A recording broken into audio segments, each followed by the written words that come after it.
everyone. Welcome to the RotoWire Fantasy Football Podcast, the Friday DFS version. Joined at you again after a couple days. We did the Wednesday podcast. Now we're back. I'm Scott Jenstad, joined as always by Andrew Laird. If you could please rate and review the podcast, that would be fantastic. It goes a long way towards helping people find the podcast, which is greatly appreciated.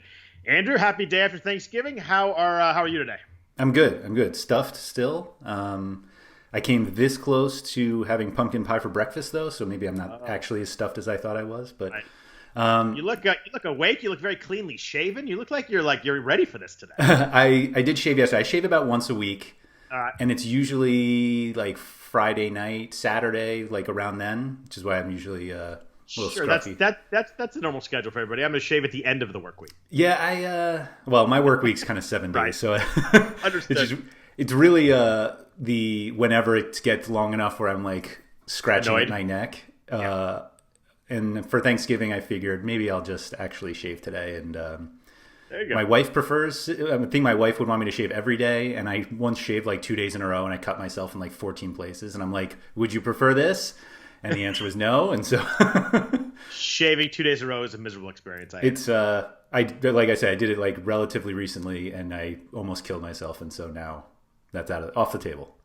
Well, I guess I should say, everybody, you're welcome for the Will Fuller call yesterday, and I'm really sorry about Antonio Gibson, who scored like 7 times against the Dallas defense. And we talked about how if they get a lead, they're going to use him a lot, and boy did they get a lead, and boy did they use him a lot. That was a little rough to watch. It was Will Fuller was a lot of fun though. That was good, and then it kind of went sideways. And obviously the podcast got a little messed up because they canceled the Ravens Steelers game. And I wanted to actually start with that. I think that we're at the time right now where almost any game is kind of at risk right now. Like just this morning, 2 seconds ago, the Broncos said they had a player and 2 staffers that tested positive for COVID-19. Awesome. I think it's one of those things that like you've got to be checking Sunday morning like up until the deadline, with your lineups. Now, if you play season long, I know we're not season long podcast, but you play season long, like you got to have backups everywhere right now because there's stuff going to get canceled. It's really running rampant. The NFL is just like ducking right now to not have games canceled. The Steelers-Ravens game has not been canceled yet. We were just talking beforehand about some, reporters trying to figure out what's going to happen with that game. It has not been canceled yet. We're going to treat it on this podcast like they're going to play the game. My honest opinion is, and I just don't think it's going to happen, but the NFL is trying to push through. They have no place to move this game really. So we're going forward on these podcasts if games are played. So obviously it goes with the note that you got to check that on Sunday morning, kind of adjust as games get canceled if they do. Well, it's not even just guys who potentially could be ruled out. It's guys who possibly are coming back in. Like Adam Thielen this week tested positive on Monday, tested negative Tuesday, and there's been like no news. I mean, obviously the Thanksgiving holiday kind of throws things off a little bit time-wise, but like we could find out Sunday morning, like, yeah, he's cleared to play. And obviously in practice this week, but at this point of the season, not to say practice doesn't matter, but the rest probably actually helps more than anything else. So it like goes both ways of like guys who might be ruled out versus guys who might be coming back in. We see that sporadically when they can bring guys back from injured reserve. There's like 3 or 4 times this season that the Patriots could bring Sonny Michel back, and I've written about him in my Showdown article, and then he doesn't come back. But there's just, it's getting a bit sloppy, and it's just, of course, like that Steelers-Ravens game gets postponed like a few minutes after we finish podcasting on Thursday, so I'm just expecting it to be postponed or moved to Wednesday, right after this one. So we'll see. We'll make the Steelers play back-to-back games or something. Yeah, right. Doubleheader. Yeah. So let's get into the Week 12 slate. We mentioned Baltimore-Pittsburgh is definitely up in the air at this moment. Obviously, the games from yesterday, those teams are off the slate. The Lions, the Texans, the Cowboys, and the Washington football team. The Sunday night game, Bears-Packers will be off our slate. And then Monday night, which should be an interesting game, Seahawks-Eagles. It's an interesting matchup. It's in Philly, but one that looks lopsided, at least on paper. That's Monday night. It's funny, Andrew. Last week we had like the slate was like 1 or 2 high-scoring games, and everything was clumped in the middle. We have nothing clumped in the middle this week. There's like 2 games between 45 and 50. Like that middle range. There's very few games. There's a bunch of games that are 45 and under. There's a bunch of games that are 50 and over. So it's a very different week this week than we had last week. And we look at the high games. You've got Vegas and Atlanta's 54. Kansas City, Tampa, like the prime time, 1 o'clock my time, 4 o'clock your time game is 56. Chargers, Buffalo's 53. Then you got Cleveland, Jacksonville, Carolina, Minnesota, Tennessee, Indy, always kind of in the low 50s. But that's 6 games that are over 50s, and then 3 games that are over 53. It's projected to be a pretty high scoring week in some of these games. we also have two of the lower scoring games with decent spreads. So one of those teams, a team from each of those games, at least from an implied team total, kind of matches some of the teams that are in that 50 plus range or 52 range. Like we've got the Rams are the last I had were minus 6.5 against your 49ers. And then of the Dolphins against my Jets, who are 7-point favorites as of now. But like, so what you're saying is both our teams are in the games with low totals and big spreads. It does not speak well for either of our offenses, right? It's definitely not a great week for this podcast. Yeah. But just like looking at that, like the Rams and the Dolphins have, like their games are almost 10 points lower than that Falcons Raiders game. But like the Rams and Dolphins actually have a higher implied team total than the Falcons. So it's just like you can certainly go team totals or game totals if you're stacking a game. But like if you're just doing which teams do we think are going to score the most points, like don't ignore those low scoring games, the low total games at least. Absolutely. That's a good point. And you mentioned those two games. The other games we have the Giants and Cincinnati is 43. That's about as low we've seen in a while. Saints Broncos is 43.5. A lot to be said for, Breeze not playing, and then the Denver offense, expects to struggle against the Saints defense, and then Baltimore Pittsburgh, if they play, that's a 45. And obviously, that's a game that's usually pretty defensive, but obviously a lot of offense players in that game that could play. Obviously, no Lamar Jackson, as he did test positive too. So if they do play that game, it will be with a backup quarterback, Robert Griffin III. That's right. RG3's coming back. Yeah. So let's jump into running backs. We've got a clear, far and away leader at the top of the board in terms of price right now. Dalvin Cook, 9,500 on DraftKings, 11,000 on FanDuel this week. They really forget it. If you want to play him, you got to pay. Obviously, he's been fantastic. We talked on the Wednesday podcast a little bit about how it felt he was quiet in that game last week. Like everybody played him. It felt like we're waiting for that big play, and then you look up and he had 29 DraftKings points. So it's not like he killed you. It's not like he hurt you at all. The teams that won a lot of money still had him as he was still really good. But he's got 112 plus total yards in the last 6 games. Just a pretty crazy stat. Nice setup this week. They're a 5-point home favorite against Carolina. Carolina played the Detroit running backs well last week, but everybody plays Detroit running backs well, except for yesterday when Adrian Peterson scored twice, but both short touchdowns. Right. But Ronald Jones had 192 yards the week before that, so I don't think we're scared of the Carolina defense at all. I think with Cook, it all depends on can you fit him this week. Yeah, it's funny because when I saw 9,500, it's we're getting close to the Christian McCaffrey from last season, where 10,000 was basically his baseline, and he was still plenty popular. Cook doesn't catch quite as many passes as McCaffrey, but he just seems like he gets the rushing yards enough to make up for it. So when I went to build my lineup, I actually didn't take Cook. I was like, let me just see what happens if I don't play him. And I just felt like there was enough value at every position that all of a sudden it was like, all right, I have one spot left, and I've got 10,000 in salary on DraftKings, and I was like, oh, Cook fits. I actually. The thing with McCaffrey last season, it was you were fundamentally building around him, and on this slate, I think it's just easier to get Cook because I think there's very very viable plays. We're talking wide receivers in the 5K range. I don't think you necessarily have to pay up for wide receiver this week, which is something we've done for a lot of this season. You can, but I don't think you have to. And I think there's if you can trust your matchup matrix with quarterbacks, there are very cheap quarterbacks that you can play that all of a sudden somewhere Derek Carr is giving you a wry smile on the we'll get to him. So so I think obviously those kind of moves take a small leap of faith, but if you're taking that leap knowing that you also have Dalvin Cook, then it obviously becomes a little easier. And I think it's a little different right now too, because I think there's so few running backs we can actually trust. It's not like you could drop down 1,000, I just get somebody that I really like, or drop down to 7,000. Everybody in the 7,000s, I can make a point against if I really needed to. And it's many years you're I just drop down and play James Conner at 7,000. You're going to get 100 yards. Got to use James Conner as an example. But I think I agree with you on Cook. He's far and away the top guy on any projections or rankings or on my board this week. So. But if you get down a little bit, you've got 2 guys that are below him but still pretty expensive. Alvin Kamara is 8,200. Derrick Henry is 7,900. Kamara is fascinating right now because he scored again last week, but he caught 0 passes from Taysom Hill. First time in his NFL career he's played a game without catching a pass. So, the key with Alvin Kamara, especially on DraftKings, where you get a point per reception, he's almost stats of a number one receiver. Like the targets are always huge. I can't tell from watching that game if like that's the way that Taysom Hill plays, and it's like either he's going to run or throw deep. They started that game with them like kind of running a traditional offense and like try and run the Drew B plays, and they threw that out in the second half, and he ran 10 times in the second half. So, and that's when he scored and kind of did his stuff. But I mean, Michael Thomas had a lot of targets, but Kamara with no catches, like it has to concern you a little bit that may be part of the new Taysom Hill experience here.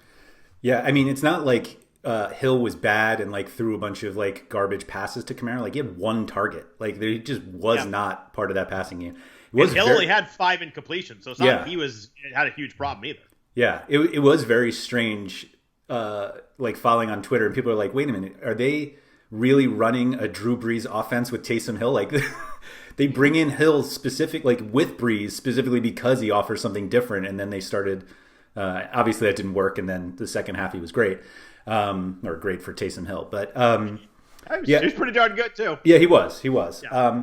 Given some other options on the slate, I just don't see how Kamara fits, at least in like a optimal cash lineup. Like the salary is really high for a guy who like potentially might not catch many passes anymore, and he doesn't make up for that with 18 rushing attempts. So.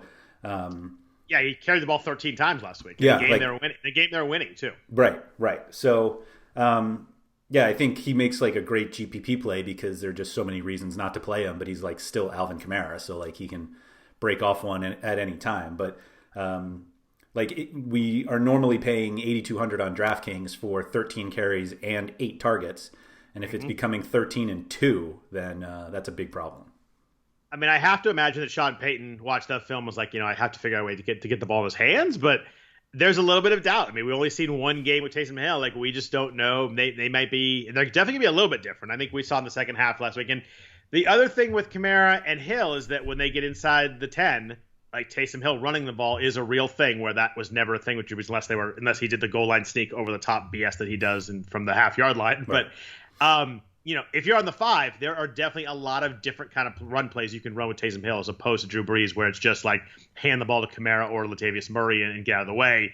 You've got a third option there that's very real in the red zone, taking away chances to run the ball in the end zone. And we saw it last week, like in our humongous one-game sample. When they got close, Hill ran it in, and so. And obviously, a small sample, but it's the only sample we have with him playing quarterback for a full game, and you have to at least you put some weight into that. Yep, absolutely. So for those reasons, I'd go Derrick Henry over Kamara this week. Henry's 7,900, and Henry's the one that like the opposite of Kamara. Like you don't have to worry about the volume. He's a volume monster. He had 30 touches last week, but you're always going to get 18, 20 carries, and if the game script works out correctly, you get more. Tough game though this week. They are at Indy. Indy's a pretty good defense. They're 3.5-point underdogs on the road against Indy, which is not a good game script for Derrick Henry, but. Even in their games they're losing, they make sure to get him the ball. He has 6 100-plus yard rushing games. He has 3 of the last 4 over 100. I don't know if I'm going to play Henry this week, but I'm going to do it over Kamara if I have to choose between the two in this price range. Yeah, for sure. I mean, they played, 2 weeks ago? 2 weeks ago. Weird schedule, yeah. 19 for 103, and his normal 1 catch for 6 yards. Right. And if you told me the catch was just kind of like a flip, of course, then that's it. But yeah, I mean, I agree it's Henry over Kamara, but I don't think there's a strong enough reason to play either of them this week. Yeah, so let's jump down a little bit because I think this kind of mid-range is going to be where people are going to find some players. We've got Josh Jacobs, 7,200, Mike Davis, 6,900, Nick Chubb at 7,100. In that range, obviously you can I'll bring up any other names in that range you like, but any of those 3 guys you especially like this week? Like Chubb, from a matchup standpoint, like jumps out, like playing against the Jaguars, Cleveland's favorite. I don't know how many times I have to not play Chubb because of like Kareem Hunt fear, but like that's the only reason to ever not play him, because you're like, oh, he's not going to get the touches, but like he gets them every time, and it's so annoying. Nick Chubb is really damn good. Yeah, he is. Like he's one of those guys you like see highlights, you're like, oh, there's Nick Chubb. Like he's just recognizing right away because he's making guys miss.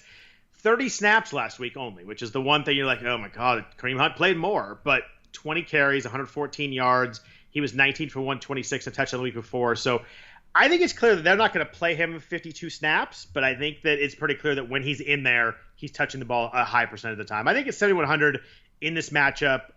You're not going to get 30 carries, but I think there's enough upside here. And I think with the amount of times he will touch it, there's a decent enough floor that I think he's my favorite play of the three guys I mentioned there. But the problem is, and we're going to get down to it, Kareem Hunt is way priced down this week. They dropped him 1,100 off the really ugly game last week. He scored, but he had 11 yards on 13 carries. But same matchup, and also going to play. So obviously, I don't want to play both of them, so it's hard to pay $1,500 more. I think Chubb is that much better as a pure running back, but the usage it's tough to pay $1,500 more. But I'm very interested in Chubb this week. I think just there's so much potential for big plays. Yep, I agree.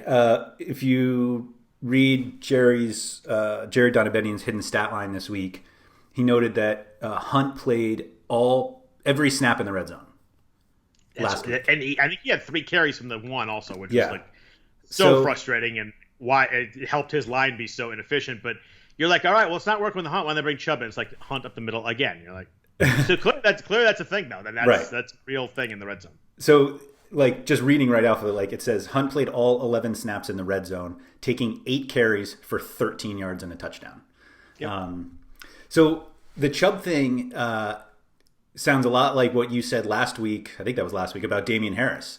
Just like the snaps aren't necessarily there, but like when he's on the field, he gets the touches. And so there's that. I mean, the Hunt will, like, I'll never be comfortable with Chubb, like fully comfortable with Chubb because of Hunt. I actually he's a little cheaper. He's more than Hunt, but James Robinson on the other side of this game at 6,300. I had him just in the next tier, but the price seemed weird to me. We were talking last Sunday. We were just like, James Robinson is very good. He's like a very good football player, and they are giving him it's a weird situation that we find in the NFL where like this guy should be getting all of the touches. And he's getting all of the touches. It just matters of how many they actually, like, how much they have the ball. But like they lost by 24 last week, and he still had 19 touches. Yeah, 17 carries. You're like, oh my god, they got killed, and you're like, I wonder if James Robinson had 9 carries, and he had 17 carries. I mean, they just have so little that they're sticking. I mean, they're going to Mike Glennon this week from Jake Luton, which I don't think is that's a pretty lateral move right there. Yeah. Like you're going from bad to bad. So it's. Luton was terrible last week, so it's not like that really hurts you at all. The Cleveland rush defense is pretty good, 3.9 yards per carry, but 90-plus total yards to Robinson each of the last 4 weeks. And at 6,300, he just feels like he should be in the tier of the guys we just mentioned. Right. That's exactly how I felt about it. I don't know why he's $1,000 cheaper than Josh Jacobs. I think, right. Like, I couldn't figure out if the matchup is actually good and, like, this is when we should play Robinson, or if it's just, like, he's a little too underpriced. Like just looking at the guys around him, like I'm absolutely not playing Clyde Edwards-Helaire or James Conner or Rojo. Like those are the guys that James Robinson is priced around on DraftKings. Yeah, and those guys have some upside, but like Rojo could play, 40% of the snaps pretty easily. There's weeks where Fournette plays a bunch, and they're playing Kansas City. And they're playing Kansas City. When Tampa Bay's behind, like they go to Fournette to drop passes rather than Rojo to drop passes. Yeah. So it's hard to play him, and Rojo can always go off, but you just can't do it with the usage. And Robinson is like, that he's going to touch the ball at least like 17, 18 times, no matter what the situation is. I don't want to say he's Derrick Henry in terms of like the usage, but like you just know that he's going to get those opportunities. And if they do have the ball in the 2, he's touching it. Like it's just they're not going to bring in whoever. Maybe I don't even know who their backup is anymore. Chris Thompson went in the IR. It's just there's nobody else to play there. It's just and they're smart about it. Like if you get down 10-0, you shouldn't go away from your best player. And they're like, well, we got to at least touch the ball. And they're terrible, but at least they're committed to him. And the percentage of his snaps where the rest of the backfield is higher than anybody else in the league. So it's I think at 6,300, I think he's a really good play. Yeah, I'll say that I probably play Robinson over Chubb, and I will say on this podcast next week that I should have played Chubb again. I see a pretty good chance of some of my lineups go Robinson Chubb. If I don't go Cook, I think Robinson Chubb is like where I drop down to. If I save the money from Cook, I'm gonna go like 2 middling guys right there, and I think they both work pretty well. Yeah, I think that's a good call. So there is Kareem Hunt here at 5,600. He was 6,700 last week, so he dropped way down. He did score again, outsnapped Chubb the last 2 weeks.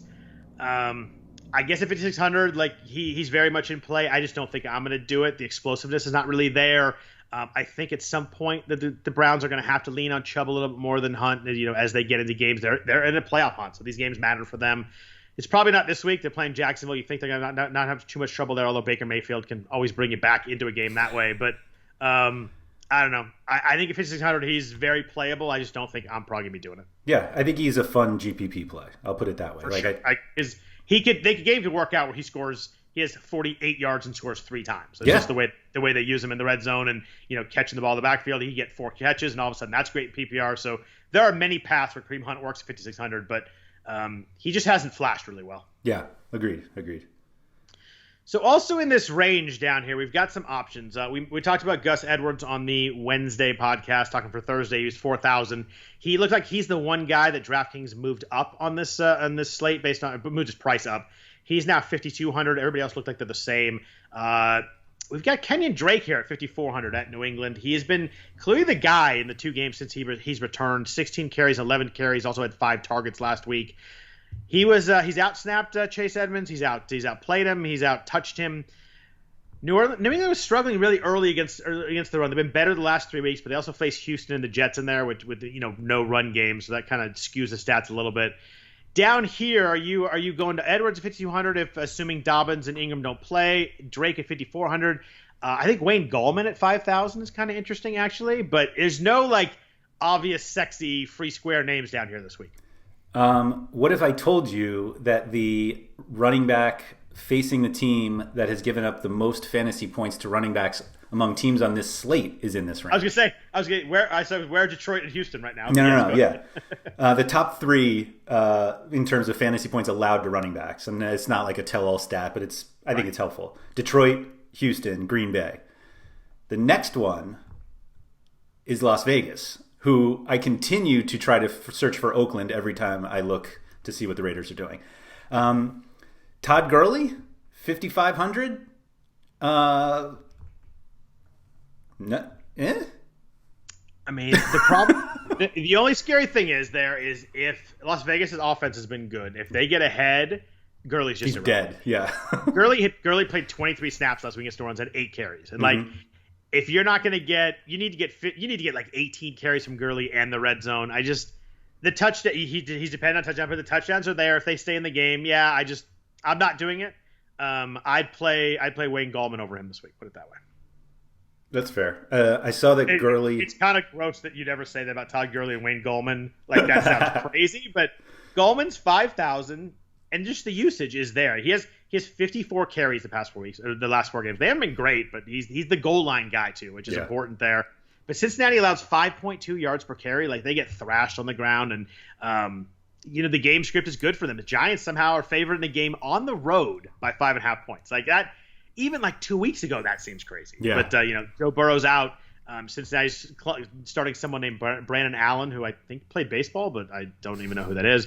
But Cincinnati allowed 94 yards to Antonio Gibson last week, a bunch of yards to Derrick Henry before. I don't think that we think that Gallman is either of those guys, especially not Derrick Henry. But I don't know, usage, goal line, 5,000 in a game where they're favored by 6 points. I think Gallman at 5,000 is my favorite play down this range, and I just didn't think I'd ever say that out loud.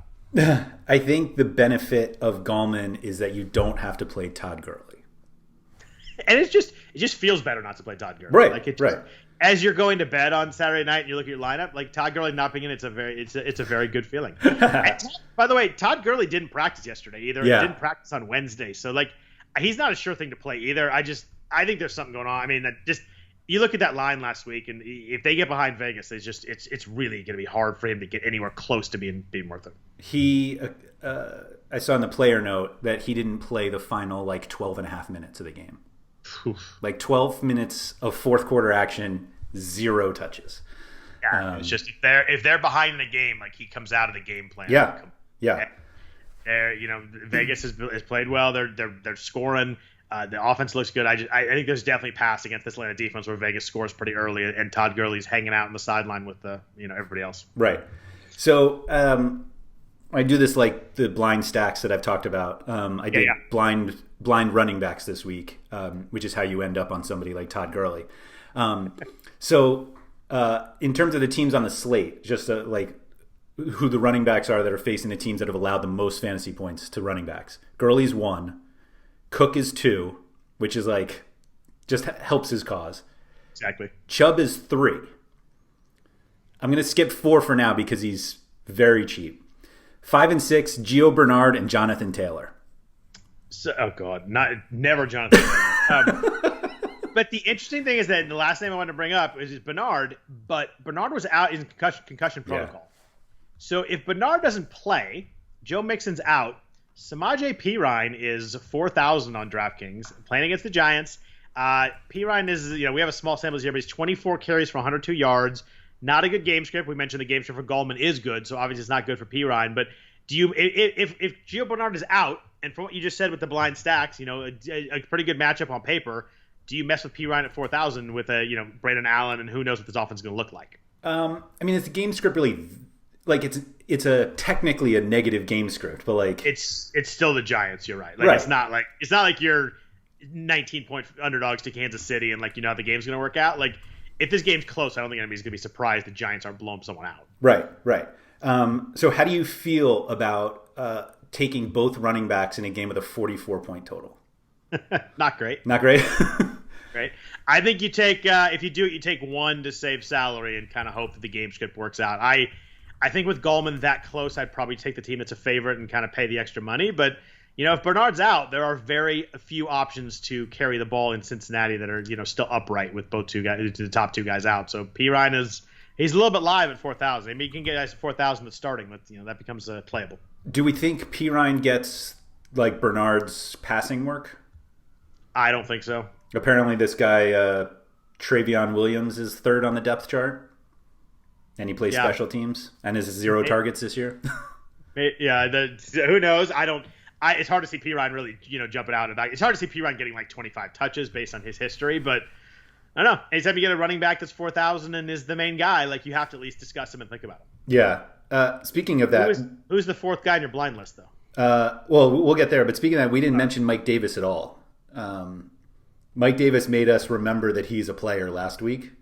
19 carries for 64 yards, only 2 targets. Against Minnesota, Yeah, I mean, he was kind of in that range with Jacobs and Chubb. I just think that I'd play Chubb over him at essentially the same price, so it'd be hard for me to get there. But yeah, I mean, the weird thing is the catches though. He was vintage Christian McCaffrey with the targets the first 4 weeks, and now some of that's Curtis Samuel, and they've used him on those short passes and kind of out of the backfield a little bit, so they've kind of changed the game plan. But yeah, I mean, at 6,900 against Minnesota, you can get to Mike Davis, and I wouldn't argue hard against you. I probably just prefer Chubb in the range, and I dropped down to James Robinson too. So it's kind of in a tough range where I like someone more above him and someone more below him. Okay, that's fair. So the other guy is Salvin Ahmed at 5,100 against the Jets. The Jets have been decent against the run this year. Not great. They years past have been much better. It's that people can just throw so easily on them that there's really no reason to run. But they have also given up the most running back receptions this year. They're actually tied with Tampa, but Tampa actually stops the run as opposed to the Jets who just kind of let people run all over them. Ahmed, though, so this is like a Sunday morning thing. So Ahmed is questionable already. He's dealing. I forget what the injury was now that I click away from it. And Myles Gaskin been designated for return, so he might play. Right, so Gaskin might play. If Ahmed doesn't play, and 5,100 is pretty cheap anyway, but if Gaskin comes back, he's 5,700, which is a bit of a bummer. But do you consider any of the Dolphins against the Jets? Because like we said, it's a low total game, but the Dolphins have a decent implied team total. Theoretically, they should be running the ball because they'll be up against the Jets. Yeah.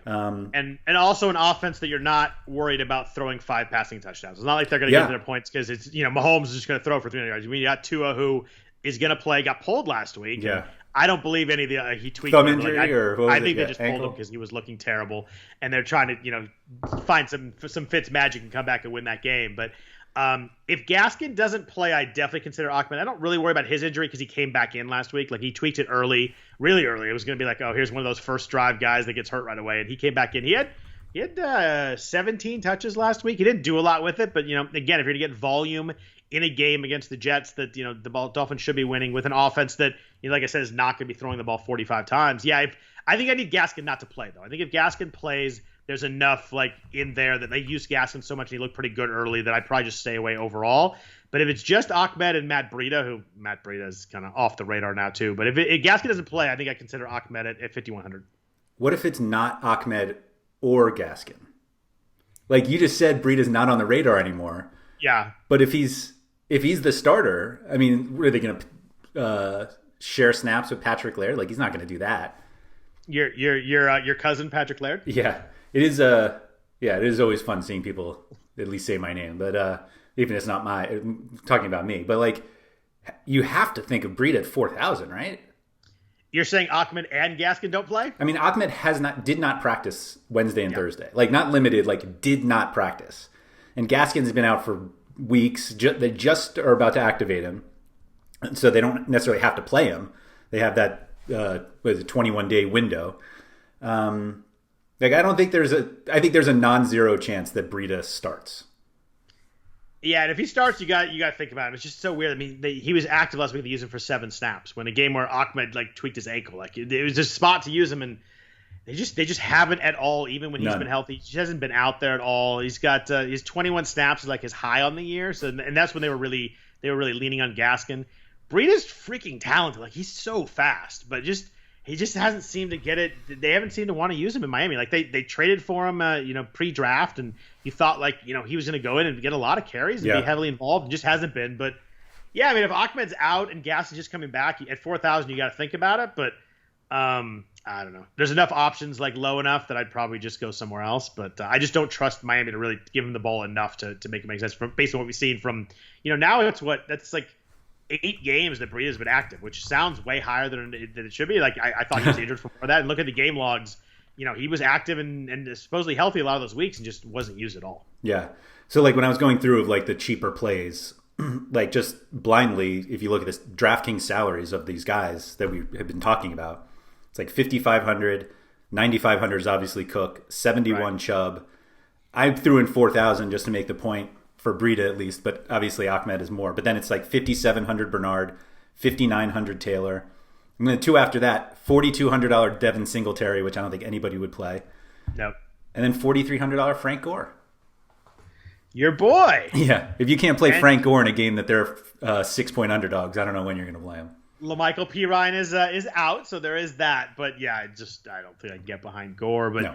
Singletary is interesting because the guy that I would probably play there if I had to is actually Zach Moss yeah. 800, but it's still not enough touches. I think Zach Moss is actually really good. I actually had him in my college fantasy league last year when he was at Utah, so I watched him a bunch. But I think he's really talented, and they use him in the red zone. But I just don't think that it's quite there enough. He had 7 carries last week, so I think the splitting is a little too much for me to take the Buffalo running backs. Agreed.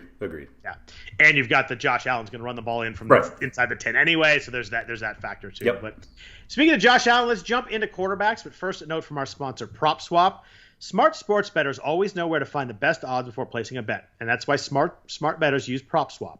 You can always find the best odds on PropSwap because you're buying directly from other bettors like yourself. You see a ticket you like but think the price is too high? Submit a bid for a price you think is fair, then buy it. PropSwap sellers are always willing to negotiate, and we all know bookies never will. And for a limited time, our listeners can get up to $500 in bonus cash. Use the promo code ROTO500, that's promo code ROTO500, and PropSwap will match your first deposit up to $500. Become a smarter sports bettor today. Go to PropSwap.com or download the PropSwap app today. So quarterback, we talked last week about quarterback, everybody really was stunned like we're off the slate or on a bye. We do not have that problem this week. We've got a lot of good quarterbacks. We have Patrick Mahomes and Kyler Murray at 8,000 or above. I have a very strong lean that I would go with Mahomes over Murray this week. The shoulder with Kyler Murray worries me a little bit. We had that game, it was last Thursday, so it's been a while, but he was wincing on every single pass, and they mentioned it's an AC joint injury, and he's going to be fine, but that worries me enough where I'm what, 8,200, I love Kyler Murray, but after he hurt the shoulder last week, he only had 5 carries for 15 yards, and that's where Kyler Murray becomes one of the elite fantasy quarterbacks is that, the rushing touchdowns and the ability to run for 70, 80 yards and builds in that floor and the ceiling. I'd go Mahomes over Murray this week pretty easily, both on the road on the East Coast. Chiefs at Tampa, Kyler at New England. You agree with that, or are you leaning more towards Kyler if you were to go up top here? I'm with you on Mahomes. It's funny, Kyler is not that much more expensive than I think Josh Allen should be in the conversation now. Yeah, I went 8,000 above, but you're right. He's right there. Well, it's more like I think Josh Allen is priced close enough to Kyler where you're like, if you have Allen, you're like, I'm close enough. Maybe I should just take Kyler, but I actually don't think you should do that this week. I think Allen at 7,600 is better than Kyler at 82. But I also think Kyler's averaging 12.2 rushing points per week, and I just don't know if he's going to protect that shoulder and not want to get hit. And it's enough of a concern for me that it's such a big factor with him running the ball, and their offense is so built on him being able to do that that I think I'm willing to watch this one and see how the shoulder looks. Yep, and that travel and that opponent, I'm okay taking either Allen at home against the Chargers, who are also doing a cross country trip, but Mahomes. I mean, how do you not really consider Mahomes in the game with the highest total at basically the same price as these other guys? Yeah, and Mahomes is kind of flipped the switch lately too. You could tell they were kind of figuring out defenses and maybe figuring out a different way to play. And Mahomes is yeah, I'm out of here. Let's go. It's the last 3 weeks: 416-5, 372-4, and 348-2. It's just they're opening up the offense a little bit. I think that they're pretty much willing to admit now that we got to win with Mahomes. And this is a game that I have no idea what to expect the Tampa offense, because the Tampa offense the last 3 weeks have been awful, great, and then awful again. So Brady's been all over the place. My favorite stat on Brady I'll get to when we talk to him, but you got to think it's a game where the Chiefs have to score. They're not gonna. They shouldn't shut it down the second half. We have the total's 53, and it's only a 3-point spread. So it's they're on the road. They're only a 3-point favorite. Mahomes is 8,000. Very, expensive, but very affordable. And you mentioned Cook. You can find ways to get guys in this week, and I think I'm going to just ride with Mahomes this week. I don't, he's usually so expensive, it's hard to play him a lot of weeks, but hard for me to get away from Mahomes at the price. I do like Josh Allen, I do like Justin Herbert, but I think Mahomes is close enough in salary that he's probably my top guy this week. Yeah, what's interesting about Mahomes is that we were making such a big deal about what happens to Clyde Edwards-Helaire when Le'Veon Bell came back, or when they signed him. So in the 3 games, I'm going to start with the Le'Veon Bell revenge game against the Jets that worked out so well for people. Mahomes has thrown 42, 45, and 45 passes when they have 2 running backs. We're they're just going to use these guys a lot. Weirdly, though, he only has 5 rushing attempts in the last 4 games. 3 of those, or 2 of them he had 0, and he had 4 attempts last week. So 0, 0, 1, and 4 rushing attempts. And it's not like we consider Mahomes much of a running quarterback, but he was getting anywhere between 20 and 50 rushing yards, right? Which makes a difference. So it's weird to me that for how much he's throwing, he's just not running at all. But I guess if you're throwing 45 times and you're Patrick Mahomes, I shouldn't really complain about that. Yeah, and you roll out and instead of getting 8 yards in a rush, you get 47 yards in a rush. So and if you can throw the ball while you're running left and kind of flick it 50 yards, why not just do that? Fair enough. So. But yeah, I love this game for Mahomes. I just think we don't get a lot of Chiefs games where the other team's supposed to score 2, and the game script and game flow works out really, really well. This should be a really fun game to watch. But you mentioned Josh Allen going against the Chargers. The Chargers have allowed 28 points or more in 7 straight games, which is a ton. And it gets worse because in those 7 games they've played the Jets, the Broncos, the Jaguars, and the Dolphins, teams that you're wow, they don't really score a lot of points, and all those teams have 20. I know the Jets did it late, and it was kind of a cheap way to get to 28. With hey. They took that safety and got to 28, but it's still that's a lot of points to some offenses that aren't that explosive. So Allen has been really good. He had 4-15-3 against Seattle, and he was 2-84-2 last week against Arizona. So he's playing well. Good game flow. Good total in this game too. We mentioned with the Chiefs and Bucks we have a high total, but this game's 53 also. The Chargers haven't a lot of passing yards lately, but multiple touchdowns in 5 straight games. I think this game lines up pretty well for Allen and Justin Herbert. We'll talk about in a second to both have some pretty good stats. Yeah, it's funny. I was thinking about which of the 2 games that we're talking about, so basically KC, Tampa Bay, and then this Chargers Bills, who do I think people are more willing to game stack one or the other? But it almost feels like you could treat this as like a 4-team game where like you could stack Kansas City and Buffalo if you wanted. I mean, it's very expensive to do that, so you're gonna have to get some significant savings elsewhere. But like there are just so many points expected in those games that in these 2 games that I don't think you necessarily need like let me just run it back with Tyreek Hill when you can run back a Brady, a buck stack with Stephon Diggs or something like that. Like I think you could get kind of creative with that. Yeah, that's a good point. I like that. The games are so similar. They're obviously high-powered offenses and they're relatively close that you can just let it rip. But you have to imagine that Herbert is less popular than Allen and Mahomes, right? I do. He's cheaper, but I think he's going to be less. I would say that the other 2 guys have a higher percentage ownership this week, yes. And probably Brady higher because he's like decently cheaper. Like he's 1,000 cheaper than Allen. I think Herbert is a higher percentage than Brady. Oh, okay. But I think that's probably pretty close and close enough where it's kind of a wash. Right. Hit me with his Brady stat. Tom Brady at the last 4 games has thrown 19 passes of 20 yards or more. Oh, I know the stat. How many he's completed? You know the stat already. He's completed. It's been everywhere on Twitter, but he's completed 0 of the passes. 0. Not like, oh my God, I can't believe Tom Brady's 4 for 19. Like that's so bad. 0 for 19. Like that is amazing. It's incredible. Tom Brady, if he has protection, is still really, really good and can really move them offense. If anybody gets pressure on him, he's essentially Nick Mullins. It's wild. His YPA under pressure is 4.3 yards per attempt. Like he's horrible when he's pressured. Not like bad. He's horrible when he's pressured. There's no way around it.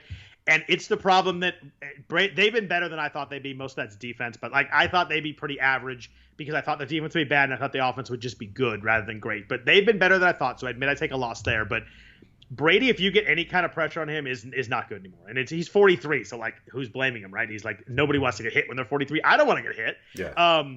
But if you put pressure on Tom Brady, you can't win games with him right now. I mean, what's funny about it is that like the Giants taught us that in both Super Bowls. Like that's how they won those Super Bowls. It's absurd that Justin Tuck or Jason Pierre-Paul was not the MVP in the Super Bowl. It's absolutely. Like, every time Tom Brady dropped back, one of those guys hit him and hit him hard, and that's the reason they won that game. Yeah. Those games. Ugh. Those games, yeah.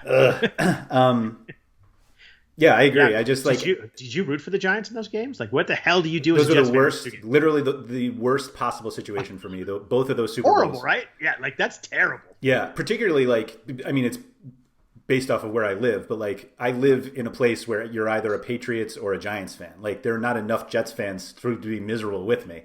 And so, yeah, those were just awful Super Bowls. Yeah, because sometimes you get a game where like you hate one team and the other team you're like, I don't really like this team, but like you don't like either team. That's really hard. Yeah, it's the combination of like I mean, it's just because I'm a Jets fan. Like that's why I dislike Tom Brady so much. You had to go Giants in the first game though, because Patriots going 19-0 would have been just insufferable. Absolutely. And what's funny is I was definitely cheering for the Giants, and then when they won, I'm like, ugh, like I was just disgusted. Right. But not having a 19-0 probably was worth it. That was definitely worth it. And as I've gotten older, I feel a little more mature about it all. But like, I still have to like remind people that Eli Manning like doesn't win playoff games if he doesn't win the Super Bowl. And they were like, but he has 2 Super Bowls. I'm like, I know, I get it. It's awful. Anyway, not go there because I'll think about Kyle Williams fumbling twice against the Giants, and I'll just get sad, and I don't want to do that. But so Brady's 6,600, Herbert 7,200. I just want to hit on Herbert real quick. I mean, he has 3+ touchdowns in 6 of the last 7 weeks. Like it's a crazy impressive run for his rookie year. He's over 300 yards in 5 of those games. Buffalo is interesting because you look at it, it's kind of they played Kyler Murray and Russell Wilson the last 2 weeks. So you get like good quarterbacks they've been playing. Kyler was 248-1 and had 61 rushing yards and 2 touchdowns against them. Russell Wilson week 9 was 390 for 2 touchdowns and had rushing touchdowns. So like they have given up stats to good quarterbacks. I feel like this Chargers-Buffalo game has more of a chance to be like a carnival, like 42-38 game than the Chiefs-Bucks game does. It feels a little more like wild back and forth to me than the other game. Like the other game will have points, but this feels like the game that could really go off the rails. I completely agree with you. So I will say the Chiefs-Bucks game feels like it's being played by adults, and this Chargers-Bills game is like just the kids going out and having fun. But yeah, it's like so the Chargers are this weird team where, and it's really because of Herbert. Like it's not the running back situation. I don't think Eckler is supposed to come back this week. So they like my son brought this up the other day because I was like, oh no, the Chargers are good. Like Herbert's throwing all these passes, blah, blah, blah, and he's like, they're 3-7. Like they're not good. And I'm like, they're 3. Like I had no idea they were 3-7. Somebody who's like so focused on fantasy that like I don't look at the standings. Like they're dead last in their division, and they're like they don't win games. But I'm like, I don't care. I think I bet on them in all those 7 losses, so I definitely knew they were 3-7. Well, you just look at Herbert and you're just like, this guy should be winning games. How do you throw for 350 and 3 touchdowns every game and lose?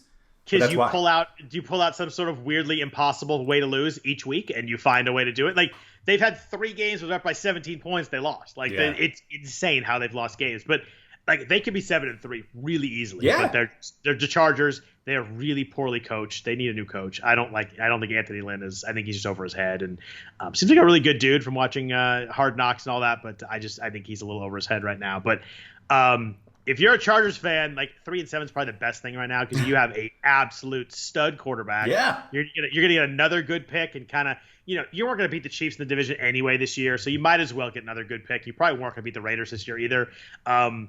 They're built pretty fun for the future though, and Eckler coming back hopefully will be good. But I think Herbert at 7,200. To your point, like if you look at Brady, you see Allen, you see Mahomes, you see Kyler. I think this is a week where Herbert slides through at a lower percentage than he has been probably the last 3 or 4 weeks. Fun. I'll jump on board.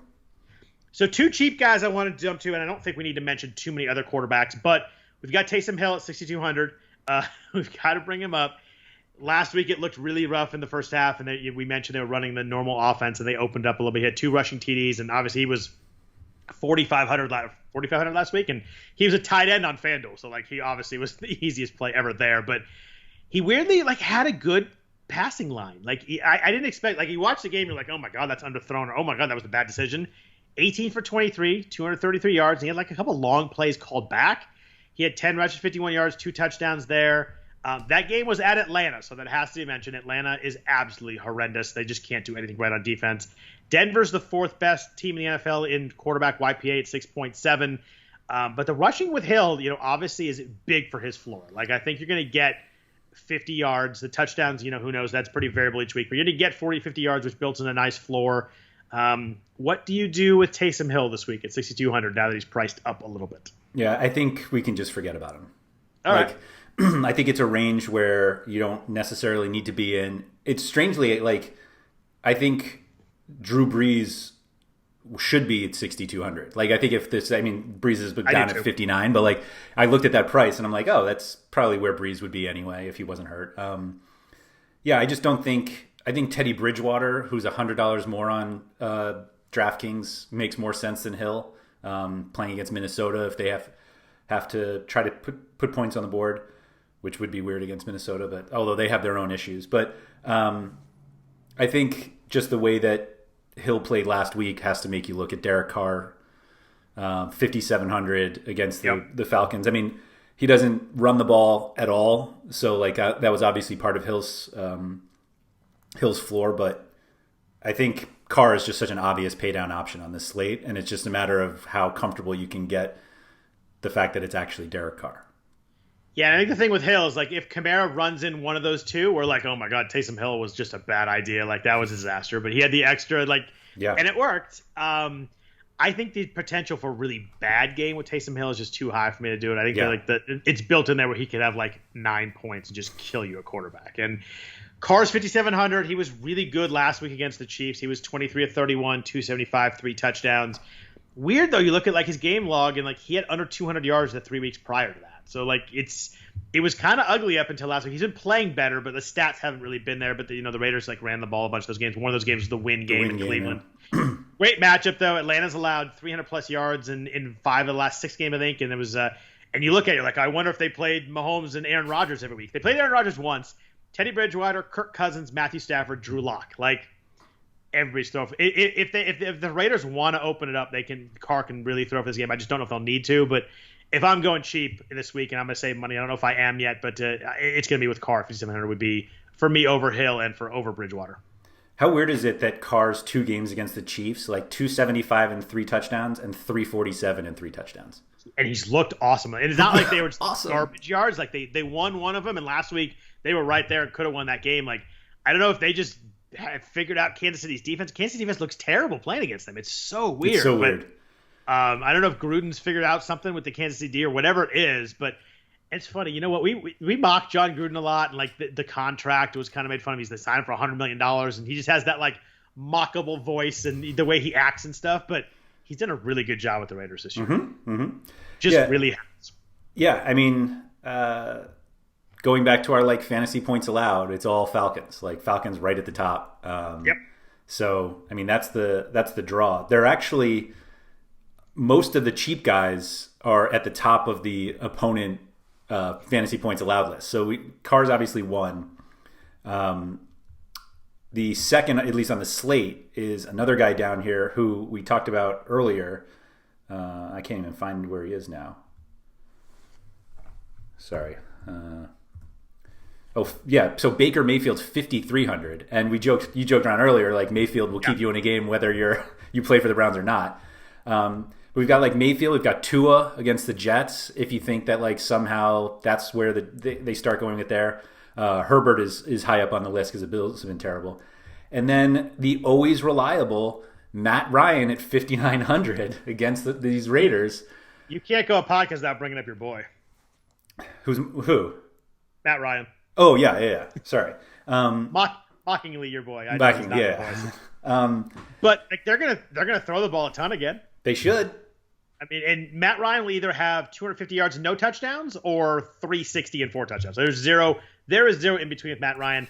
His stats with and without Julio are nuts though. Like, if Julio doesn't play, he's horrible. Like it's the stats. Like there's 4 games where Julio hasn't played. He has I think he has 1 touchdown and 4 interceptions, and it's really weird. They've been awful. He's been awful without Julio. But just to hit on Mayfield, my concern with Mayfield is you look at the last 3 games, they've been in wind, so I do get that. But 25, 20, and 22 attempts is really rough. But it has been bad weather. Like it's weirdly like they all 3 been home games, which is strange. They have 3 home games in a row in the NFL. And the weather in Cleveland has been really nice, like every other day except for Sunday. It's been the weirdest thing. Like everybody's like, "Oh, well, look at Cleveland; it's just a crap hole, and they have bad weather every day." And then you look at like it's been really nice except for those Sundays. But right.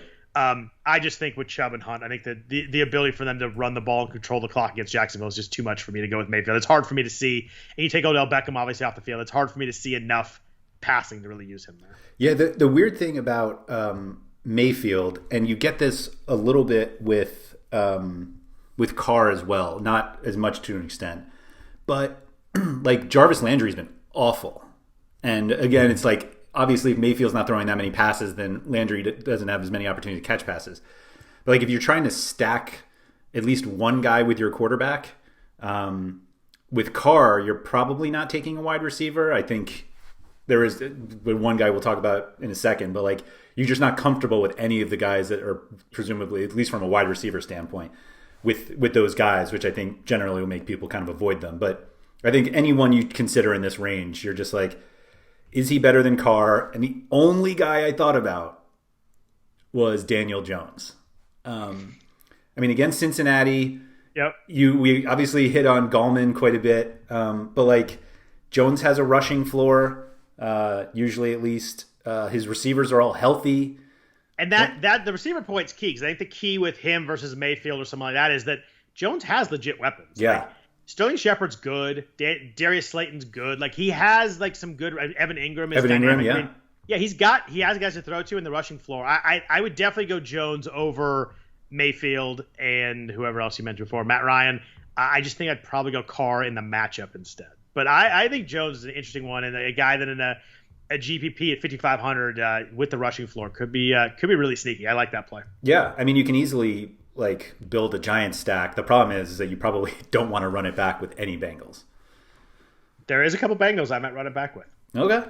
All right. Just because DraftKings acted so dramatically in the changing prices on the Bengals. Like Joe Burrow's out there. They cut everybody $1,000. It's pretty wild when we look at Bengals receivers. But Let's get into receivers. But first, a note from our sponsor, BetMGM.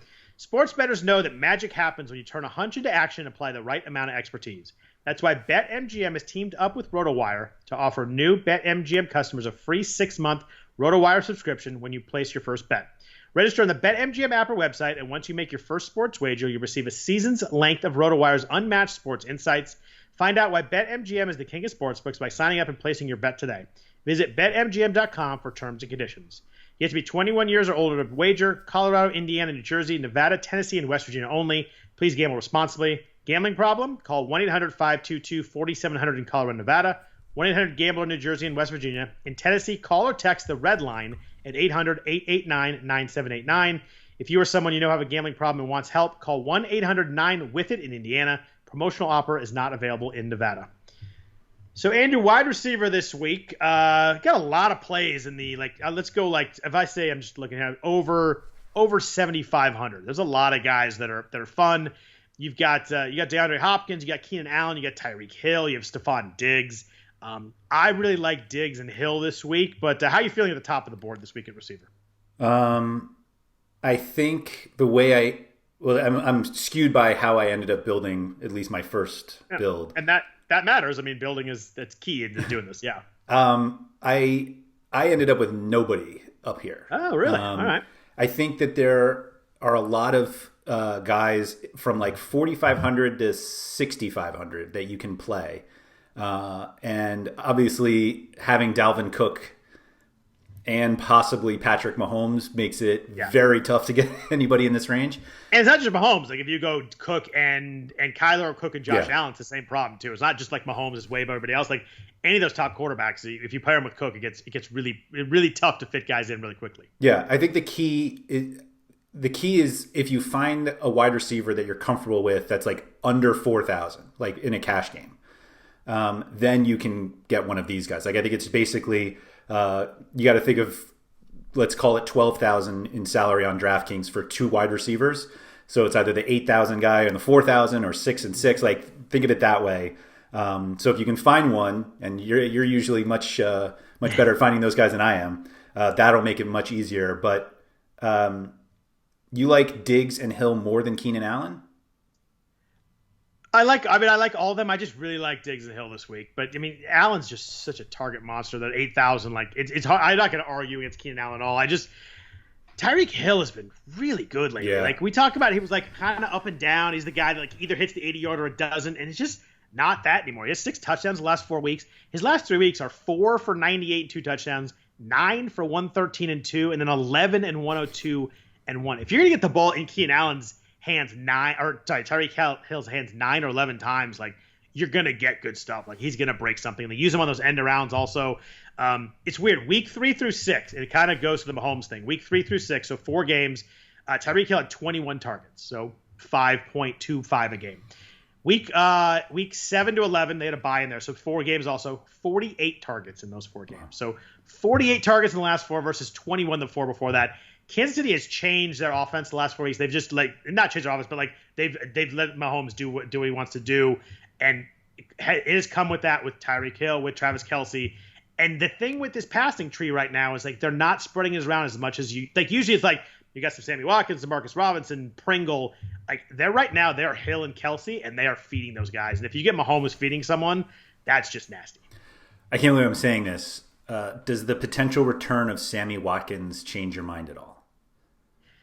I only ask that because Watkins usually gets 7 to 9 targets, which is a much bigger number than what Robinson and Pringle and Herndon get. I think Mahomes trusts Watkins more than he does those guys too. The thing with Watkins is you're not going to get the big play like you might get from one of those other two guys. McCole Hardman's the other guy in that range, but like Watkins will be there and open for that 11-yard play or the 15-yard. Like he's there and he relies on him. So it does a little bit, but I think Tyreek's just playing right now, and they're getting him open. They're finding ways, and I think he gets those scramble plays, and you can't guard Tyreek Hill when Mahomes is scrambling. He's just like you can guard the first route or maybe the second move, but like if he's just running free, we saw it in the Super Bowl. Like there's no way to guard him when Mahomes makes a play, and I think this week with the way this game is built, I mean I love Allen, I love Diggs too in that game, but if I'm playing Mahomes, the thing with Mahomes, if you play him, you got to play him with either Hill or Kelce, right? Like you got to sack him with somebody, and it's hard to play Cook if you do that. Yeah.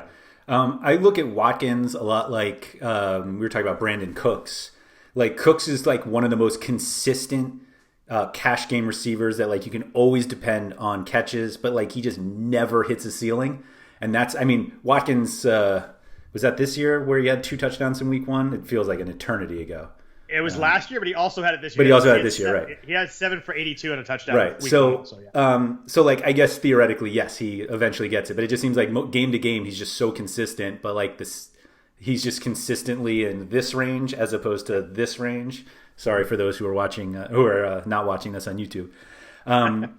So what I was thinking, and I don't want to like jump into tight end, but we have to talk about Kelsey anyway here. If Kelsey was a wide receiver, would you play him over Hill this week? They're $800 difference. Yeah. Kelsey's 7,000.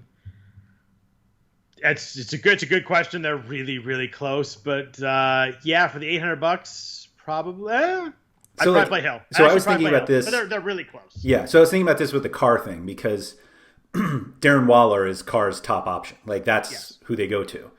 And so it's like, well, if Waller was a wide receiver, would I play him at whatever price he is? 6,000. Yeah. 6. And like looking at the other receivers in the 6,000 range, like I think the answer is no. But Kelsey, like I think has a legitimate case of getting some opportunities there. But like particularly in cash games, the floors of the $3,500 to $4,500 tight ends just based off of the position are just much easier to stomach than a $3,500 to $4,500 wide receiver. That like you would generally never play a tight end in a wide receiver, like if they were a wide receiver, but like Kelsey, you might, but then it's like, do I want to waste essentially like wasting not a free, but like a cheap player. Cause like everybody plays cheap tight ends and not everybody plays cheap wide receivers. Would I play him? And like every consideration I have for Kelsey, I'm like, if I really like Kelsey, why would I play Hill? And I don't think you mentioned the floor on those cheaper tight ends. I don't think the floor is as good as it has been in the past. I think the floor on tight ends the floor on tight ends has been really bad this year. And I think I can find receivers I like more in that range. But yeah, you can play Hill or Kelsey. I'm not going to argue against any of them. I just think Hill is, but you look at Kelsey, he has double-digit targets the last 3 weeks. He has over 100 yards the last 3 weeks. I like what they're doing this with Kansas City right now. They're using these two guys and just leaning on them, and it's just they're both beasts right now. I think there's definite paths to playing both of them. But you look at Diggs. Diggs is 7,600 on DraftKings. He's the only wide receiver in the NFL with double-digit points, PPR points in each game this year. He has 8+ targets the last 6 weeks, double digits in 4 of those 6 weeks. He has 90+ yards the last 3 weeks and 25 catches in that stretch. That's not targets, that's catches. Great game script. We've talked about this game. Could be, you mentioned that, the kids playing in the backyard. Like, this is the game that could go really back and forth. The Chargers have only allowed 200-yard receivers. They haven't faced a lot of good ones. You look at their game log, and it's not a lot of good ones. You look at, like, Tyreek Hill had 90 yards and a touchdown. Mike Evans had 122 and a touchdown. That's like the two best wide receiver ones they've played, which is, not that great when you bring Evans in that category. But I love Diggs. I love Hill. I like Keenan Allen a lot. I think that what this says is that I'm not playing DeAndre Hopkins this week because he's definitely 4th on my list in this group. Yeah, I agree. Absolutely there. And he's the most expensive, and he gets Stephon Gilmore, and he has a quarterback who's wincing every time he throws. Like, I think the other 3 guys are clearly better plays to me this week. I agree that Hopkins is not there. It's really that next group that I'm curious what your thoughts are, because I basically ignored it. Like, I don't think obviously we talk about how like Ryan could be 380 or 210, which always makes me hesitate on Ridley and Jones. Ridley's the one guy in this range that I did not ignore. I think that he's at 7,100. I think he's a very interesting play too. Okay. I need Julio not to play though for that to happen. Right. Although you just told me that Matt Ryan is horrific when Julio doesn't play. But the Raiders are. I just like the game script. But yes, Matt Ryan's horrific a lot of the time. But I think Ridley we had 9 targets last week coming back. Good game script. A high scoring game. They're a slight underdog. The Raiders have given up over 100 yards to Tyreek and Keenan Allen the last couple of weeks. I just think that Ridley, if Julio doesn't play, just gets enough targets that he's interesting. How much higher does Justin Jefferson move up your list if Thielen doesn't play? Significantly, just because the end zone targets open up. Okay. Adam Thielen leads the NFL in red zone targets for receivers. He has 15. Leads the NFL in touchdowns with 11. I just think they get inside the 25, and it's always Thielen. And I think that opens up to Jefferson. He becomes really interesting at, 6,300. If Thielen doesn't, I think Jefferson's always interesting at that price because I think he has A dots like 7. A dots up there. Like he's so explosive. He has 17 plays of 20 plus yards. That's the stat I was looking for. And that's the highest rate per catch. Like if you look at number of catches that go over 20 yards, he's the highest in the whole NFL. So he's always combusted. But if you take Thielen out of the end zone and they just expand who they look for, I think he's at 6,300. I think he's a great play if Thielen doesn't play. How much greater than DJ Moore? DJ Moore has been good. Like we talk about, people seem disappointed in DJ Moore, but he has 90 plus yards in 4 of the last 6 weeks. Like that's really good for a receiver. The problem with DJ Moore and the problem with Jefferson is Robert Woods is cheaper than both of them for some reason. Why is Robert Woods 5,800? I know the Monday night game didn't count, but why is he 5,800 in a game where the Niners have no healthy players in the secondary? I don't know. I was going to ask you specifically about that. I thought he'd be 6,800, not 5,800. Honestly, I think it's $1,000 off. I think that's a reasonable assumption that he should have been significantly higher. I don't know. I think he's a great play. I do too. Do you like Woods? I mean, you got Cooper Kupp this week is 6,400. Cooper Kupp's targets the last 3 weeks: it's ridiculous. 21, then 7, then 13. He had a huge Monday night against the Bucs. He was 11 for 145, and like his targets are always like pretty good. Like they don't throw a ton of deep balls in. Like it's always like catchable stuff. And McVay's so good at drawing up plays to get those guys open that in a game like this, it's not a back and forth game though. So we have playing the Niners. We don't think the Niners are going to score against the Rams defense very much. At least I don't as a 49ers fan. I just think Nick Mullins is a mess there. But so the problem is you don't get the game script you get with some of these guys. But I mean, I think between the two guys, I think I just go to Woods because he's $6 cheaper. But I think both Woods and Kupp are excellent plays in the price range this week. That's fair. I like it. I play them over Julio. I play them over AJ Brown. I like Jefferson, but I'm looking at other guys in this range. What do you do with the Tampa Bay receivers? So we talked about how this game is a high total, but it's a situation kind of like Pittsburgh where you got 3 guys, and Evans is 6,100, Godwin's 6,000, Antonio Brown, who they are clearly force feeding, is 5,700. He had 13 targets last week. It's almost like Tom Brady's trying to make a point. What do you do with the Tampa Bay receivers in a game where they're going to have to score to keep up with the Chiefs? As somebody who makes one lineup generally, or no more than 5, I just think that you avoid it completely. I think there are guys elsewhere that you can play. I mean, for tournaments, I think they're not going to be unpopular just because that game has such a high total. Right. You can. Because they're so close salary wise, if you're building a Chiefs stack and want to run it back with one of the Bucks receivers, like you could make 3 lineups and they're all pretty similar. It's for somebody who like prefers consistency, I guess Brown, just for how much they're forcing it to him. Do you think there was a point in the game last week where Arians was just thinking to himself, like, stop throwing it to him all the time? It has to be, right? Like, it's weird. Like, I don't care about the Buccaneers. Like, I'm not a Buccaneers fan. I don't really care. And I'm watching the game. I'm like, oh my God, it's Antonio Brown. They're like, it's almost like Brady's like trying to be like, this is why we signed him. Like, here's why. Here's the point. To the point that like Gronk is now even gone. Like not even. He was gone early. Then all of a sudden Gronk was everywhere, and they looked good when Gronk was everywhere. Like they were really moving the ball. And then you look at Antonio Brown's kind of taken over that mid range. Gronk had 6 targets last week, 2 catches, 3 targets the week before, 2 catches. Like Antonio Brown has kind of taken that middle of the field, shorter passing. He had 13 targets last week. But since I'm here to make a decision and give someone some advice, I'd go Mike Evans of the 3.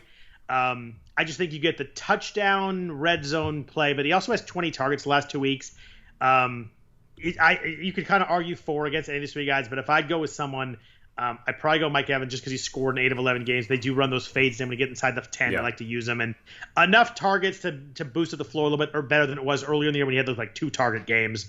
So they're throwing the ball to him a bunch the last 4 weeks. He has 7, 6, 11, and 9 last 4 weeks, plus the touchdowns. If I had to pick one, it'd probably be Evans, but like I wouldn't argue against you going with Godwin or Brown. Very hard. I think Evans is the right call there too. I actually wasn't joking before about DJ Moore. Like Teddy Bridgewater's back. I'm never joking about DJ. Never. That is my dude right there. Yeah. Do you think he's better than the Bucks guys? I think he's definitely like more consistent. Like I would bet on him having over 80 yards over those other guys because I just feel like he's going to get the ball, and he's priced back up. We saw him at 5,100, and that was sweet a couple weeks ago. He's back up 6,200. 11 targets last week. That was with PJ Walker. I really like him with PJ Walker, to be honest. I think I won't say it, but I think PJ Walker is better than Teddy Bridgewater. Teddy's a better. Don't get me wrong. Teddy's a better like overall quarterback, and he puts that team like a more consistent level. I think they have more upside, I should say, with PJ Walker. I think PJ Walker is an interesting guy right now, and he sounds like Bridgewater's going to play. I just like the shots they were taking with PJ Walker. They don't really take those shots as much, but I just think DJ Moore is really good, and 6,200 is a little higher than we had him lately. But the only reason I won't play DJ Moore this week is there's just so many guys that I'm going to take Robert Woods over him this week at 5,800. So it's going to be a matter of liking a lot of guys in this range. But if you're going to ask me to take one guy who I think scores more points, I'd take him over all three Bucs guys if I had to. Well, you can take multiple of these guys if you don't play Diggs. That's true too. Yeah, and there will be lineups where if I play Cook, you're going to have to drop down from Diggs and Tyreek and take multiple guys in this range. So yeah, I think that you go Moore and Woods pretty easily would be a pretty good answer. Looking at or staying in this range, I want to add Devontae Parker to that list, to the Brandon Cooks list of guys who just never reach their ceiling. Like, he had 9 targets last week, second most of his entire season, and he had 18 fantasy points because he got in the end zone. Like, his highest game was against Seattle, which everybody's highest game is against Seattle.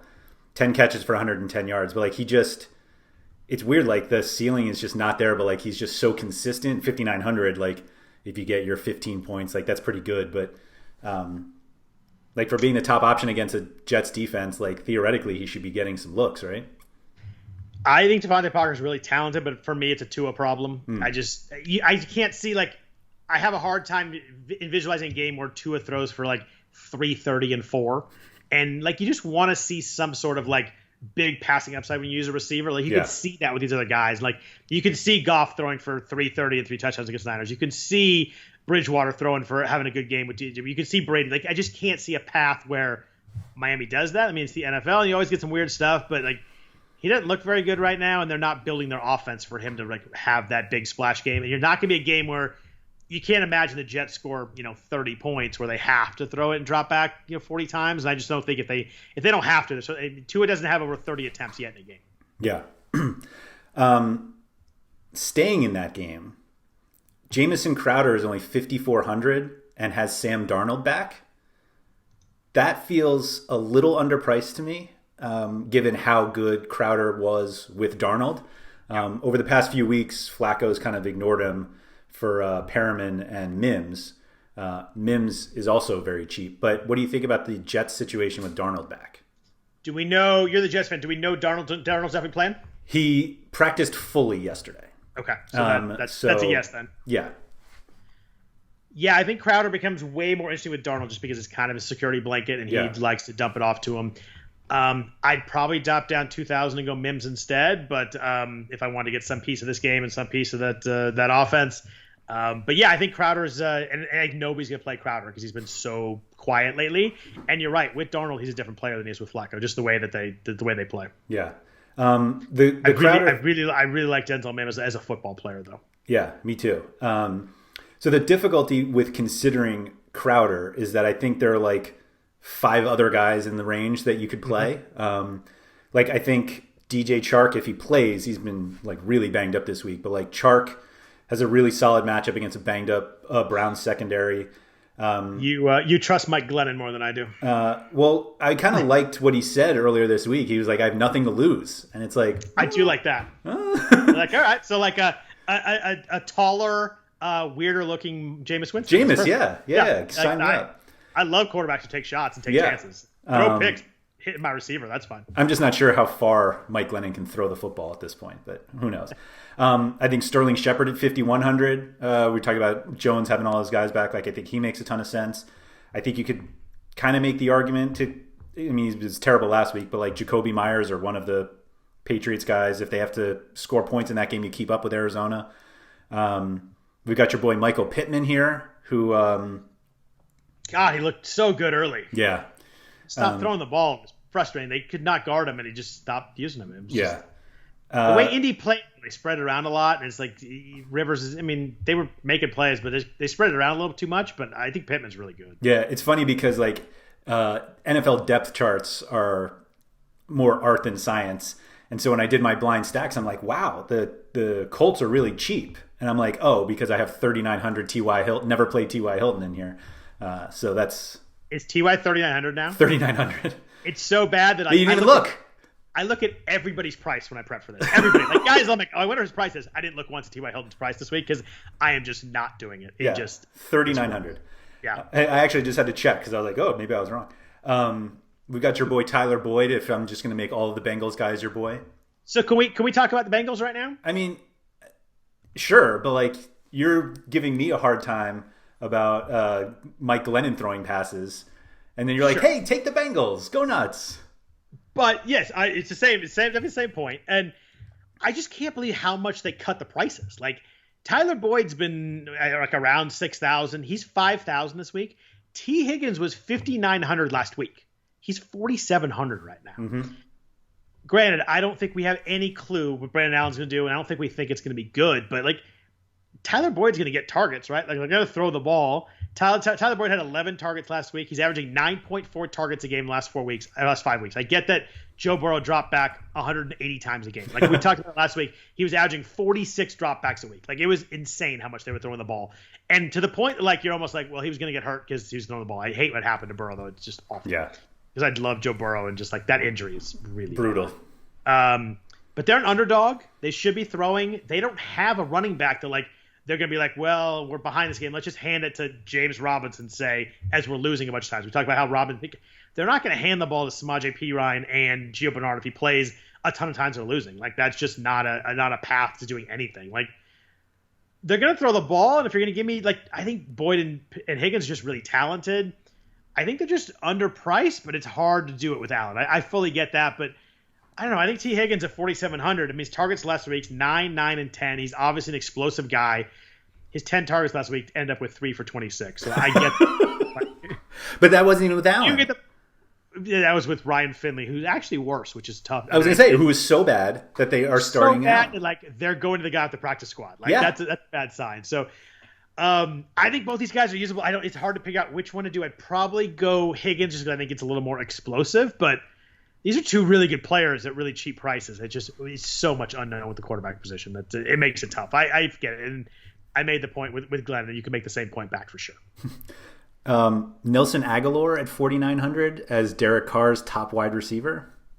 Scored in 5 of the last 7 games. He was 6 for 88 on 9 targets last week.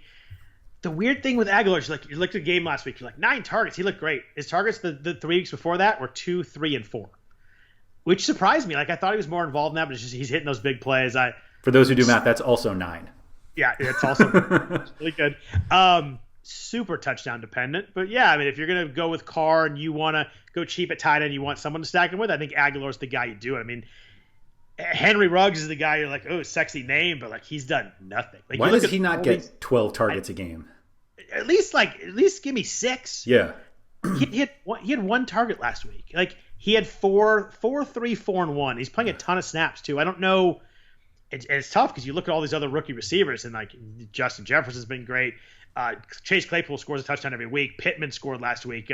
Jerry Jeudy's had some big weeks. And you look at Ruggs and he's had nothing. He was the top. He was the first receiver drafted. Yeah, like he was the guy. And it's hard to fault them. He's super talented, but they're not using him like they really want to use him right now. And maybe Carr in this offense is not a guy that he's thrown more deep balls he has in the past. Maybe it's not a good fit, but at some point they got to get him involved, right? Yeah, you would think. You would think. I assume he's free this week, right? He's not totally free. He's 43. I'm surprised he's 4,300. That's not doing it. Right. What do you do with a guy who has scored double-digit fantasy points in 3 straight games and had 8 targets last week for 3,700? Is that KJ Hamler? Oh, I know. No. I don't know who that is. Who is that? Demarcus Robinson. Oh, yeah. I think if Watkins plays, you throw it out, but like, yeah, I think I kind of did because I think Watkins is going to play. But yeah, I mean, if you want to piece that offense, when Watkins doesn't play, Robinson's always involved. It's weird. Like a lot of times he drops the plays he's involved in, but he's always involved. Yeah, I think I'm still bitter from week 1 when he dropped the 2 touchdown passes. That was. I had him at the showdown. We talked about it. Yeah. So I want to touch. We talked about Denzel Mims really quickly, but Denzel Mims is still 3,500. I think Denzel Mims, like he made a couple plays last week. You're like, oh, that's why Denzel Mims is really good, and that's why they drafted him in the second round. Second round. He's top 10 in air yards since he came back in week 7. He has a 16.7 ADOT. So a guy down here that's getting some targets. He has 16 targets the last 2 weeks, getting some targets and deep targets. The problem is, I just wonder if he works better with Flacco than he does with Darnold. I agree. I mean, like, the reason why Crowder works so well is because it seems like Darnold is like afraid to make mistakes, which is funny because he makes so many of them. But or at least he's afraid to like take chances. I'll put it that way. And like Mims and Brashad Perriman is a little more expensive. Like those are receivers that work well with quarterbacks willing to make mistakes, like throw deep or make tough throws. You like Mims more than Hamler this week? That's a legitimate question, by the way. Yeah, I know. I knew you weren't joking. I do. I think that Tim Patrick, fully healthy, kind of spreads out the love. Hamlin only played 38 snaps, but he still had 6 targets. Yeah. Has 26 targets, and is a game Denver should be trailing against New Orleans. So yeah, I think Hamler's playable at 3,500 just because the game script way works out. I think I would go Mims ahead of him just the way they're using him. I like the targets plus the deep balls. I'm a little worried about Darnold taking those shots, but the Jets are 7-point dogs. They should have to pass. I think both guys they're my 2 favorite under 4,000. Nobody's gonna be surprised by that. We talked about Mims and Hamler, but we talk about Mims and Hamler. Like it's not like they haven't worked out. Like Mims last 2 weeks. It's 4 for 62, 3 for 71. Like that's double-digit points at essentially a minimum price. Like that's worked those 2 weeks. Denzel Mims was on the millionaire winner last week. Like it's a strategy that's worked. So we joke about Mims and Hamler a bunch because Mims is on your Jets. I love KJ Hamler as a player. We joke about him, but like they've worked the price and they're not priced up. So yeah, I think both are very playable again if you want to get down there. So is Mims the natural run back of Tua and Jakeem Grant? Yeah, let's not run that one back. Right. If you want to. Let me rephrase. Is Tua and Devontae Parker? Is Grant the run back for Darnold Mims? That's it right there. I think Grant's the run back for Darnold Mims Crowder stack. Okay. All of them. Okay. Love it. Joking for everybody that took that seriously. Joking. Really? You don't think that outdoes the Chargers bill? No. Yeah, that or Herbert, Diggs, and Keenan Allen. Yeah. Okay. Price is different though. You could play 2 Dalvin Cooks though, which is key. Yeah. Right. That's why you do it. We're in the weeds now. Let's go to tight end. We're losing it. Yeah, we are. We mentioned Travis Kelce plenty.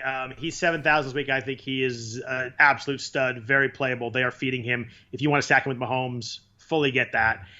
If you go cheaper at tight end, usually there's like 2 or 3 guys that I highlight. I'm like, oh, I really like this guy this week. I think he's playable. I think it's, whoever it is different every week. But who do you like at tight end this week? Because I found myself scrolling through and like not finding my Dallas Goedert at 3,800 last week that I really liked. There's one guy under 4,000, 2 guys under 4,000 I think are playable. But like, is there anybody here you really like for the price?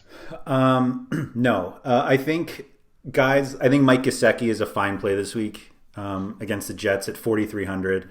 I think Evan Ingram at 45 is fine. I think Hunter Henry at 48 is fine. Like, I wish they were I think they're priced efficiently, and I wish they were underpriced. I think the same applies to Noah Fant at 4,200. I think taking a shot on Jonnu Smith is probably not as great this week because those other guys are so close. Those guys you mentioned, they're all pretty much the same, right? The same guys, yeah. Absolutely. They're all like you look at Gesicki and like he's kind of disappointing, but like 40 yard plus the last 3 weeks, and they're using him a little bit more with Tua than they were with Fitzpatrick. So I get that, but like you're not getting any kind of splash or big plays from any of these guys. Like Hunter Henry's had under 50 yards in 8 straight games. Like, and I get he scored the last 2 weeks, and I saw some tweets on Twitter like, "Oh, there's the Hunter Henry touchdown regression." I'm like, he scored twice on short passes, did nothing else. Like, are you really that excited about 32 yards in a touchdown? Right. That won't hurt you if he scores. That won't hurt you, but like he has to score to even be decent. I just I kind of the same way you use. I think I kind of all in the same range. Evan Ingram is the guy that maybe is a little more exciting to me, but like last game was rough. 3 targets last game, but he had 9, 10, and 10 the 3 games before that. So he's probably the guy in this range. And then we have Mark Andrews potentially back in the slate. He's a little more expensive, 5,200, but has been a little more involved last week. But I think without Lamar, I'd probably just stay away from that situation completely. Yeah, I feel the same way. And like Ebron against the Ravens, I wasn't going to play anyway. Like I think we said that on Wednesday for the Thanksgiving podcast. But like the guys that I like, Hayden Hurst coming off a donut. 0 catches, and he'd been pretty consistent before. Yeah, like I get playing him. I think it's fine. I think you could play Gerald Everett at 3,300 if Higbee doesn't play. But like playing the only thing that the Niners can do defensively is stop tight end or guys that are in that part of the field. So like only because their cornerbacks are so bad, the team's like, oh, I'm just going to throw against those guys anyway. Right. I think Everett is. I hadn't looked closely at him. If Higbee doesn't play, I think that's a really good one, actually. I think it's fine. 3,300. I think for the price, I like that best of anybody. But Higbee would not have to not play. Right. Yeah. I wouldn't. They split enough where it's just hard to figure out. But if he doesn't play, I'll have some Gerald Everett. Okay.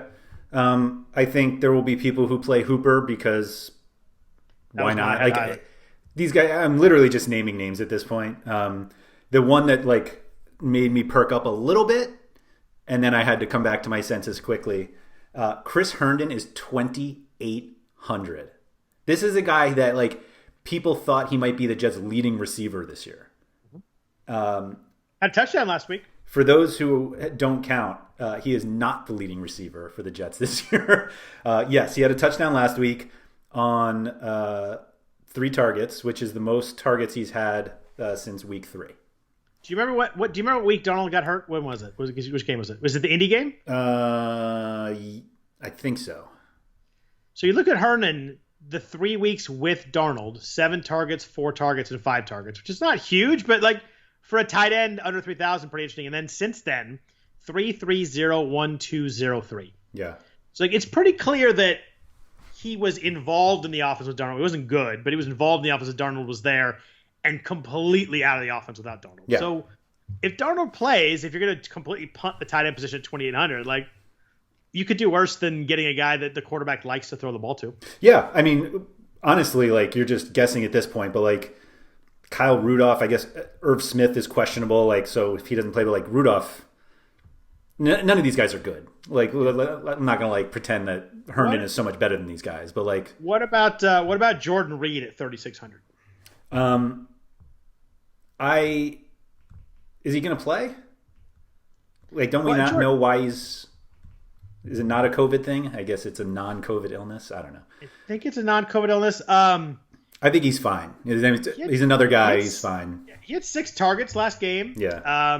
Deebo Samuel and Brandon Ayuk should play this week, so that kind of limits it a little bit. But the Niners like to use the tight end. He played 31 snaps against New Orleans.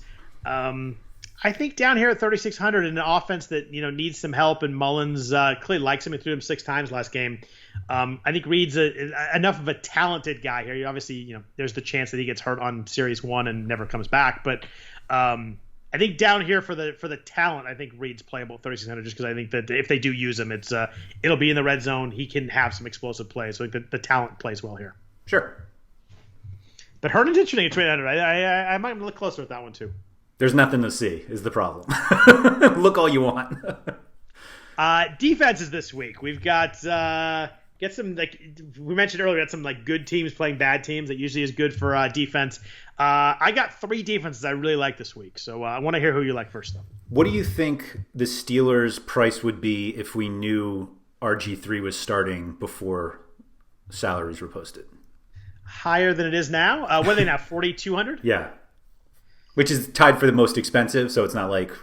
God, they're just going to kill RG3, though, aren't they? They should, though, right? Like, should they be 5,000? RG3 must be like, great, I get to play a game that's against these guys. Like, yeah. Oof.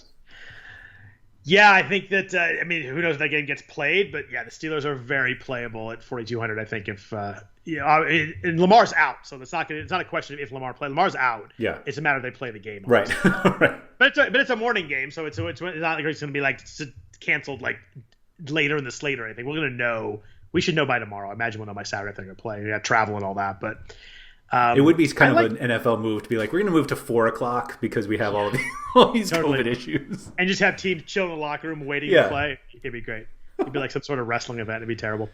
So the other 3 I do like. I like the Giants this week. If you're going to get cheap, 3,200 on DraftKings, facing Brandon Allen, who we've clearly mentioned. But they have 7 sacks last 3 games. Since he's allowed 8 sacks last 2 games, and that was with Burrow. Like, they clearly have offensive line issues, 4 turnovers the last couple games. I think the Giants are very playable 32-1. I think Cleveland at 3,100 is interesting. Again, picking on the new quarterback, picking on Mike Glennon. But Cleveland get after the quarterback. Is Myles Garrett going to be back? I think Myles Garrett back. I thought so. I think so. That makes a big difference. But they had 5 sacks last week. They scored a touchdown last week. The Jags have allowed 12 sacks the last 4 weeks. I think Cleveland at 3,100 in a game that they should be leading. Mike Glenn's got to throw a lot in the second half. Like, that's a really nice formula for a defense. It's a no-go on Garrett. No-go? As of a few days ago. But makes me a little less excited then. But, I mean, they played really well without him last week.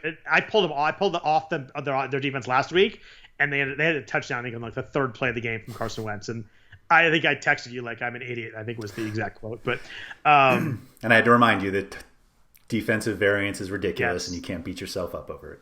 But Carson Wentz does that like once That's true. Now. That's true. I can't. The downfall of Carson Wentz is an unbelievable story. It's crazy how bad he is. The last defense I do like here is the Saints at Denver. Drew Lock doesn't get sacked a lot, but you look at his game log, there are a lot of interceptions in that game log. New Orleans has 7 interceptions the last 3 weeks, which is a crazy high number. 9 turnovers created. They had 8 sacks last week against Matt Ryan. 8 sacks. 18 last 4 weeks. They're a little more expensive at 3,800, but I think the Saints are a team that can make some big plays too. So those are the 3. I obviously like Pittsburgh if they play and with RG3, but Giants, Saints, and Cleveland under 4,000 I think are my 3 favorite this week. Yeah, I think those all make sense. I like them more. I like them more than the Rams. I think Nick Mullins makes mistakes, but the Rams, the Niners, they usually don't give them many sacks. They get the ball out pretty quick. I like those 3 more than the Rams. Yeah, I like that. For somebody who almost never pays up for defense, although I did it recently and you called me out on it. I forget who it was. It might have been the Steelers. I think it was the Steelers at 5,000 a couple weeks ago, and they did well too. Yeah. I like the idea of the Titans at 2,400 against Phillip Rivers with a toe injury. Not that he's that mobile of a quarterback anyway, but now he's not running his 4.2 4.40. Right. I think the one that jumped out at me, and you kind of nailed the point earlier. If Baker Mayfield can keep both teams in a game, the Jaguars are stone minimum 2,000. I think that's a variance game that you may as well play. Like, if there's no predicting when touchdowns come from special teams or defense, and I realize that like Baker doesn't throw that many passes, so like that's obviously the big negative with the Jaguars. But I mean, they're literally less than half the price of the Steelers and Dolphins, and so that helps to open things up if you're trying to get guys like Cook and Mahomes in. Yeah, they're bad, but if you're going to, they're really bad, really bad. If you're going to punt, going against Baker Mayfield's a good way to punt. I mean, if you, they had 11 points against the Packers because they had a touchdown. Yeah.